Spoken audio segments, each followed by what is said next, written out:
Welcome to the Explainer. Today, we are diving deep into India's 2026 Union Budget. Now, this isn't just a spreadsheet of numbers. It's a roadmap, a blueprint for what the government is calling Viksit Bharat, a fully developed India by the year 2047. And believe me, this year's announcement kicked off with a huge break from tradition. Yeah, you heard that right. For the first time ever in independent India, the Union Budget was presented on a Sunday. This shattered decades of tradition, and it was a pretty clear signal, right? A message of urgency, basically saying that when it comes to the economy, there are no days off. And that Sunday reveal, that was just the beginning. This budget was packed with historic firsts. Finance Minister Nirmala Sitharaman set a brand new record, presenting her 9th budget in a row. Get this, even the stock markets opened for a special session just to capture the immediate reaction. And to top it all off, this was the very first budget to be prepared in the newly renamed Kartavya Bhavan, which translates to the abode of duty. Okay, so to really get our heads around all of this, we're going to break it down into 5 key parts. We'll start with why this budget announcement was so unique. Then we'll get into the big economic numbers. After that, we'll look at the key growth drivers, we'll explain what it all means for your taxes, and finally, we'll zoom out to that long-term vision for 2047. All right, let's kick things off with that context. What exactly made the stage for this budget so different? Now onto Section 2, the big economic picture. Look, every budget is built on a foundation of economic forecasts, so let's check out the financial blueprint for the year ahead. The engine behind all these plans is growth. The economic survey, which comes out right before the budget, is projecting a really strong performance. We're talking a real GDP growth forecast of somewhere between 6.8 and 7.2% for the next fiscal year. That means India is set to remain the world's fastest growing major economy. It's this confidence that really underpins all the spending plans we're about to see. Okay, before we get to the next big number, let's quickly talk about a term you'll hear a lot: fiscal deficit.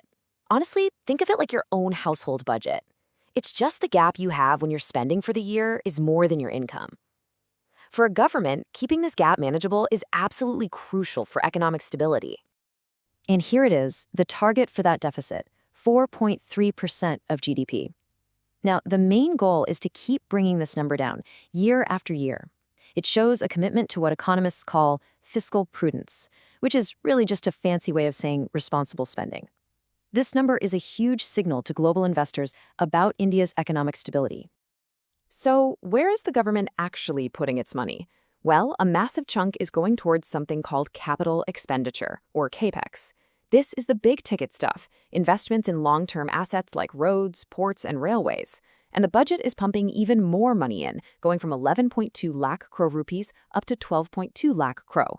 The whole idea is that this kind of spending creates jobs now and makes the entire economy more efficient for years to come. So let's move on to Section 3, where we'll see how they're planning to power future growth. All this spending isn't random. It's built around a very clear strategy, 6 key pillars designed to really hit the accelerator on the economy. And here they are, those 6 pillars. They really cover the whole spectrum, from boosting high-tech manufacturing and helping out small businesses or MSMEs, to a massive infrastructure push and even building new economic hubs in smaller cities. So let's zoom in on a couple of the most important areas. First up, a huge focus is on turning India into a global manufacturing powerhouse, especially in high-tech and strategic sectors. And they're putting some serious money where their mouth is. There's a massive 40,000 crore rupee fund just to boost semiconductor or chip manufacturing. Plus, huge investments into things like advanced medicines and even making shipping containers right here in India. They're also setting up new rare earth corridors to make sure the country has the critical minerals it needs for all this new tech. Of course, making all this cool stuff is only half the story. You've got to be able to move it around efficiently, right? And that's where this massive infrastructure push comes in. The goal is to connect the country like never before and build a supply chain that's ready for the future. And we're talking about very specific concrete projects. 7 brand new high-speed rail corridors to slash travel times between major cities, a new freight-only corridor to speed up goods movement from the East Coast to the West. On top of that, there's a big investment in green tech, a plan to add 1,000 new clinical trial sites, and a dedicated growth fund for small businesses. All right, Section 4. This is the part I know you've been waiting for. Your taxes explained. We've seen how the government plans to spend money, so now let's see how they plan to collect it and what it all means for your wallet. So, the big headline news is pretty simple: stability. For the next financial year, there are zero changes to the income tax slabs or rates. Phew! So, the amount of tax you pay on your income is going to stay the same. But, and this is a big but, that's not the whole story. The really big changes are happening to the rules behind the rates. And this slide really gets to the heart of it. The government's main focus this year is simplification. That notoriously complex, decades-old Income Tax Act from 1961, it's being thrown out completely. A brand new streamlined law is coming in on April 1st, 2026. It's promised to be about half the length, and it introduces a single tax year to finally end all that confusion between assessment year and previous year. The filing deadlines are also getting a tweak. For most of us, individual taxpayers, the deadline is still July 31st, no change there. But smaller businesses and trusts that don't need a formal audit, they get an extra month, until August 31st. And now, everyone will have until March 31st of the next year to file a revised return, although it will come with a small fee. All right, a few other quick changes to flag. For anyone who loves to travel, the tax collected on overseas tour packages is being slashed to just 2%. Good news there. But for stock market traders, the securities transaction tax, that little tax on every trade, is actually going up for futures and options. And in a really welcome move, any interest awarded in motor accident claims will now be completely tax exempt.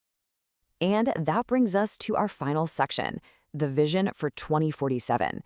It's time to zoom all the way out, because every single announcement we've talked about, from infrastructure to taxes, they're all just pieces of a much, much bigger long-term puzzle.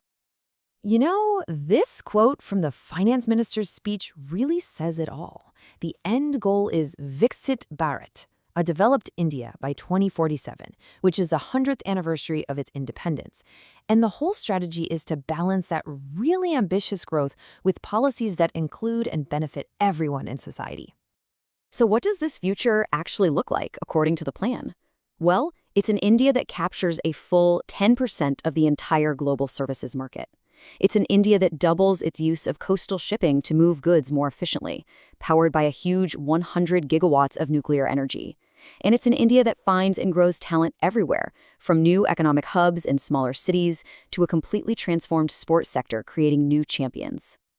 So when you boil it all down, what we have here is a budget that really sidesteps any big, splashy announcements. Instead, it focuses on laying a structural foundation for long-term growth. It's ambitious, it's detailed, and it's definitely forward-looking. But, as with any grand plan, the real question is always the same. Can the execution on the ground actually match the ambition on paper?